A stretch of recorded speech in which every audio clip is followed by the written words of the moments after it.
നമസ്കാരം, എല്ലാവർക്കും അമ്മാസ് കുക്കിങ്ങിലേക്ക് സ്വാഗതം. ഇന്ന് ഞാനിവിടെ ഒരു പരിപ്പ് വടയാണ് തയ്യാറാക്കുന്നത്. അതിന് വേണ്ടിയിട്ടുള്ള ചേരുവകളാണ് ഇവിടെ എടുത്തു വെച്ചിരിക്കുന്നത്. അതെന്തെല്ലാമാണെന്ന് നമുക്ക് നോക്കാം. ഒരു ചെറിയ സവാള ചെറുതായിട്ട് അരിഞ്ഞ് വെച്ചിട്ടുണ്ട്. ഒരു ചെറിയ കഷ്ണം ഇഞ്ചിയാണ് ഇവിടെ നുറുക്കി വെച്ചിരിക്കുന്നത്.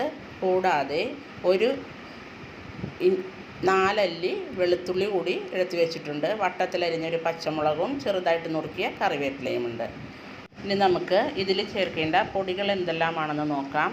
ഒരു 1/4 ടീസ്പൂൺ മുളക് പൊടി നമ്മളിതിൽ ചേർക്കുന്നുണ്ട്. അതുകൂടാതെ ഒരു നുള്ള് മസാലപ്പൊടിയും സ്വല്പം മഞ്ഞൾ പൊടിയും ഇതിൻ്റെ കൂടെ ചേർക്കുന്നുണ്ട്. ഇതിൻ്റെ കൂടെ ഞാൻ പ്രത്യേകമായിട്ട് ചേർക്കുന്നത് സ്വല്പം ബേക്കിംഗ് സോഡയാണ്.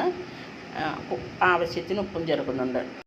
3 മണിക്കൂർ വെള്ളത്തിൽ കുതിർത്തി വെച്ച കടലപ്പരിപ്പാണ് ഞാനിവിടെ ഉപയോഗിച്ചിരിക്കുന്നത്. വടപ്പരിപ്പാണെങ്കിലും തുവരപ്പരിപ്പാണെങ്കിലും ഉപയോഗിക്കാം. കൂടുതൽ ടേസ്റ്റായിട്ട് എനിക്ക് തോന്നിയിരിക്കുന്നത് കടലപ്പരിപ്പ് തന്നെയാണ്. എടുത്തു വെച്ചിരിക്കുന്ന വേപ്പില, സവാള, വെളുത്തുള്ളി, ഇഞ്ചി ഇതെല്ലാം നമുക്ക് അരക്കുമ്പോൾ ഇതിൻ്റെ കൂടെ ചേർത്ത് കൊടുക്കാം.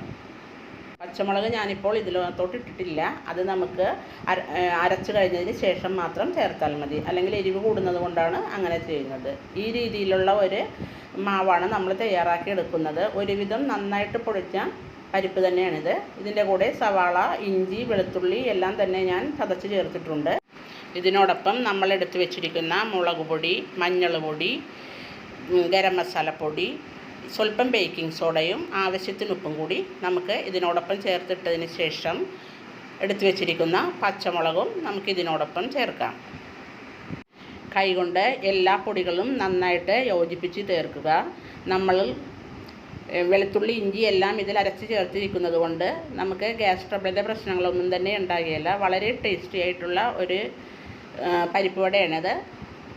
ഏകദേശം ഒരു കട്ട്ലറ്റിൻ്റെ ഷേപ്പിലാണ് ഞാനിവിടെ ഇത് തയ്യാറാക്കുന്നത്. അധികം കനത്തിൽ മാവ് എടുക്കേണ്ട ആവശ്യമില്ല. നമ്മൾ സ്വല്പം ബേക്കിംഗ് സോഡ ചേർത്തിരിക്കുന്നത് കൊണ്ട് അത് നടുവശം കൊണ്ട് നന്നായിട്ടൊന്ന് പൊന്തി വരാനുള്ള സാധ്യതയുണ്ട്. കൈകൊണ്ട് നന്നായിട്ട് ഷേപ്പ് ചെയ്യുക. ഇതുപോലെ ഞാൻ 2-3 എണ്ണം ഇവിടെ തയ്യാറാക്കി വെച്ചിട്ടുണ്ട്. ബാക്കിയുള്ളതെല്ലാം നമുക്കിതുപോലെ തന്നെ തയ്യാറാക്കി എടുക്കാം. ഇനി നമുക്കിത് ഫ്രൈ ചെയ്തെടുക്കാം. അതിന് വേണ്ടിയിട്ട് ഞാനിവിടെ ഒരു ഇരുമ്പിൻ്റെ ചട്ടിയാണ് എടുത്തിരിക്കുന്നത്. നമ്മളിങ്ങനെയുള്ള സാധനങ്ങൾ പൊരിക്കുന്നതിന് വേണ്ടി എപ്പോഴും ഇരുമ്പിൻ്റെ ചട്ടി ഉപയോഗിക്കുന്നതാണ് നമ്മുടെ ഹെൽത്തിന് നല്ലത്. അതിനുശേഷം അത് ഓരോന്നായി നന്നായി ചൂടായി കിടക്കുന്ന എണ്ണയിലിട്ട് സ്വല്പം തീ കുറച്ച് പൊരിച്ചെടുക്കാം. എന്നാലേ അത് ഉള്ളിലെല്ലാം നന്നായിട്ട് വെന്ത് കിട്ടുകയുള്ളൂ. ഞാനിവിടെ സൺഫ്ലവർ ഓയിലാണ് ഉപയോഗിച്ചിരിക്കുന്നത്. നിങ്ങൾക്ക് വെളിച്ചെണ്ണയിലാണെങ്കിലും ഇത് പൊരിച്ചെടുക്കാം. ഇത് ഏകദേശം ഒരുവിധം മൂത്ത് കഴിയുമ്പോൾ തിരിച്ചിട്ട് കൊടുക്കുക. നന്നായിട്ട് മുരിയുന്നത് വരെ 2 വശവും തിരിച്ചും മറിച്ചും ഇട്ട് കൊടുക്കുക. തീ എപ്പോഴും സിമ്മിൽ വെക്കുന്നതാണ് നല്ലത്.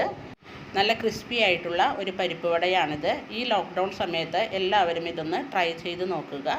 ഇതിപ്പോൾ നന്നായിട്ട് മുരിഞ്ഞു വന്നിട്ടുണ്ട്. ഇത് നമുക്ക് എണ്ണയിൽ നിന്നും മാറ്റാം. അതിനുശേഷം തയ്യാറാക്കി വെച്ചിരിക്കുന്ന ബാക്കി പരിപ്പ് വടകൾ കൂടി ഇതുപോലെ വറുത്ത് പോരാം.